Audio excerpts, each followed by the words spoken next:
Two folks working on it, and they're sisters. Yes, we Yes, are. Leticia Albaran and Araceli Salazar. Yes. Welcome to the show. Thanks for having us, Bart. Who's older? Exactly. I'm oldest. You're oldest? Okay. So you've been recruited to work on the event? Yep, I sold the past 2 years. I made Tres Leches cakes, and this year I felt like my calling was to help the load out. I roped her in. Oh, it's an awesome festival. You guys have done an incredible job growing this every year. Mm-hmm. What's new for 2024? Yeah, so what's new is more vendors.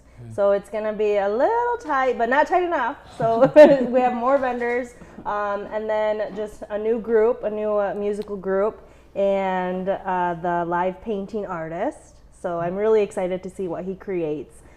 Canvases, I think he's going to do 2 big canvases and a couple smaller ones, and just painting for the kids. So I'm excited. And for you, being roped into this, Araceli, what are your duties this year? I was in charge of doing the vendor coordinating. So I was in charge of getting everybody registered, fees all done, the whole behind the scenes stuff, so that they are ready to go on Saturday. So what are some of the vendors or their products?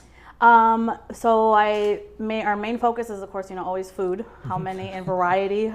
We have Mexican food, we have Guatemalan food. We will have a Puerto Rican vendor there as well. So we will have an array of tacos and tamales, elephant ear, authentic Mexican style elephant ears. So. Oh, what makes an elephant ear authentic Mexican elephant ear? I think it's just more, instead of putting like fruit on top, it's just more main focus on the cinnamon and the dough. The dough has a little bit of a different taste. So better than the carnival elephant ear. Always. It's made with love. Yes. We have some pictures, I think, from last year or the year before. A lot of things to watch. You've got a stage schedule. What's the lineup of the entertainment? Absolutely. So at noon, obviously the vendors are officially open. At 1 p.m., our live artist officially starts, and that will be over there by Jackson Symphony Orchestra. And then Fantasia Ballet Folklorico is returning back to grace us with their beautiful presence at 2 p.m. 3:30, we will do a scholarship applicant, so we will announce who won the scholarship presented by True Community Credit Union.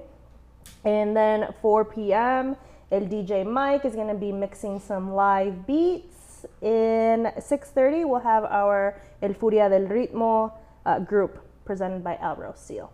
And then they will finish off the night dancing away. Fun. We had musical performance last year that we recorded that we're going to take a look at now. Okay. Sweet.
Well, I can almost taste that food.